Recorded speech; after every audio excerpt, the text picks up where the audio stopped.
Hello everyone, it's Mrs. Simpson, the library granny. Come on in, sit at my knees, and let's have a story.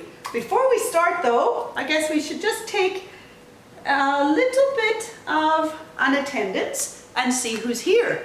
Because I don't know who's out there in Storyland, but I do know who's here in my living room library. Of course we have Penelope, we have Fox, we have the big bad wolf, we have Monkey, who's very happy today, and we have Bear. Today's story is called The Crow and the Peacock, and the author is Joe Ferniho. Now, if you open the front of this book, it tells you 5 reasons why the people who made this book think we will love it. First, beautiful illustrations full of color, a celebration of what it means to be free. We should think a little bit maybe about that word. A lovely message about being happy with the way you are, encourages you to accept and be kind, and it also is going to tell us a lot about birds. Now, The Crow and the Peacock is the title, and I think if we know birds, most of us know crows. Blackbirds sometimes, big birds sometimes, noisy birds a lot of the times. And of course, anyone who's ever been to a zoo has seen a peacock. Here where I'm living, I've actually seen peacocks out in the wild, where a male peacock has even spread his tail feathers. So let's read the story. There once was a crow who lived in the woods. Crow was happy with his life and never wanted for anything until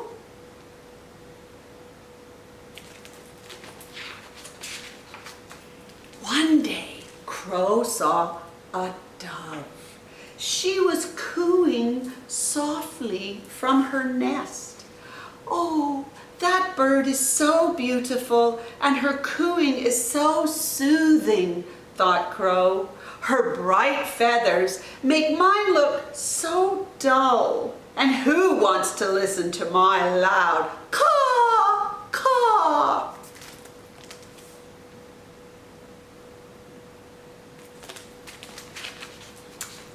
Crow flew up to the dove and said, "You're so beautiful. You must be the happiest bird alive." "Oh, I thought I was happy," said Dove, "until I heard nightingales sing.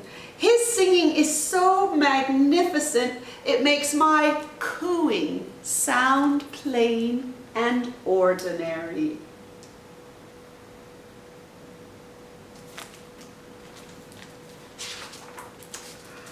That night, Crow went to hear Nightingale's beautiful song.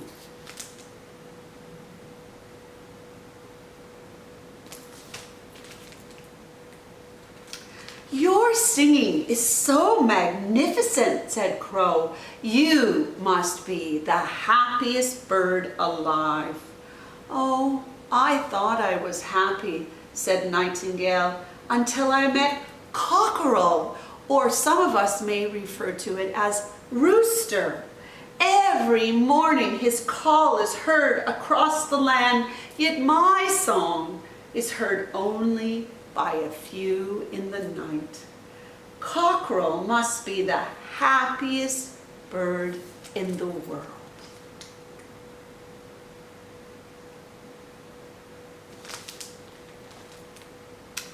The next morning, Crow flew to the farm to meet Cockerel. "Cock-a-doodle-doo!" "Your call is so famous," said Crow. "You must be the happiest bird in the world."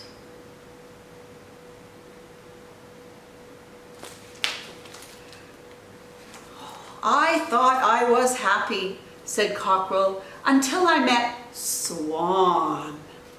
Swan spends all day swimming on the cool river while I must live on this hot and dusty farm. Swan must be the happiest bird in the world.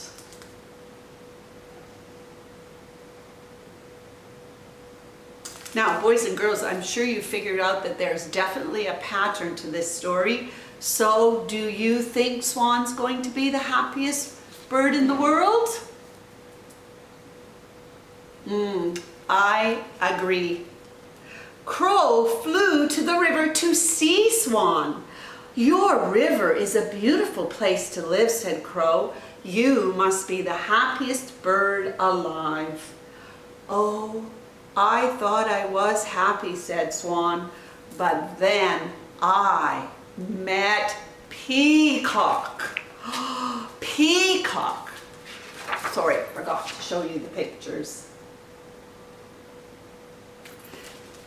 Peacock wears a crown of a majestic king, and his feathers sparkle like jewels. Next to him, I am so ordinary. Peacock must be the happiest bird in the world. Now, the story's called The Crow and the Peacock, so let's see what happens when Crow has a conversation with Peacock. Crow couldn't wait to meet Peacock. At first he had trouble seeing her over the huge crowd that had gathered around. Just when the crowd finally left, Crow hopped over to take a closer look. Oh, beautiful.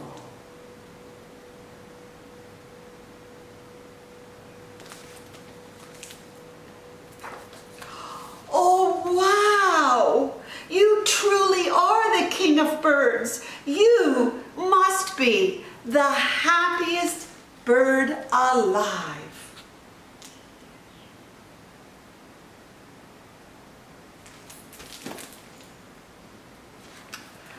Peacock sighed and said, "I was once happy. I used to call to the monsoons from high on my tree." Monsoons are big rains. But then the emperor, which is another word for king, put me in a cage so his people could admire my beauty.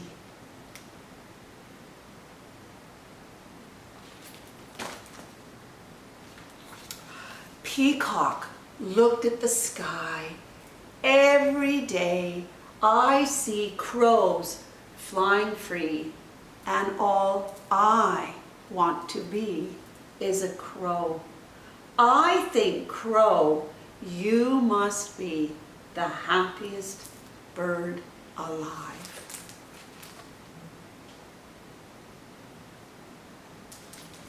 Oh, are you thinking what I'm thinking?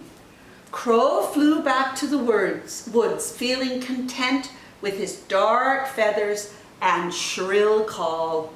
He knew for certain that he was happy with his life, and now all he wanted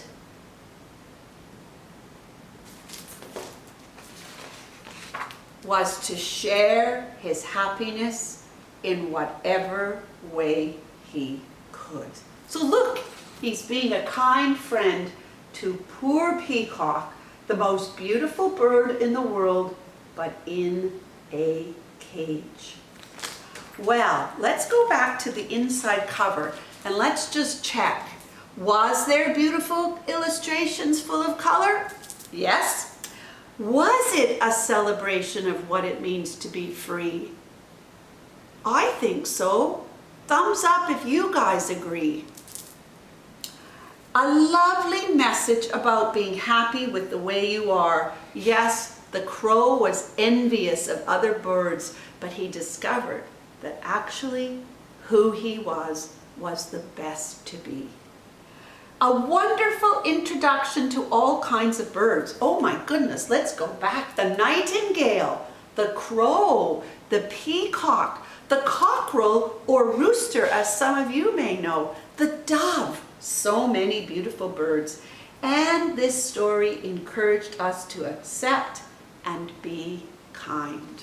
So that is the story titled The Crow and the Peacock. I hope you enjoyed it. Until the next time I see you again in my living room library, it's the Lib Granny saying, bye everyone, be well, and keep reading and listening to my stories.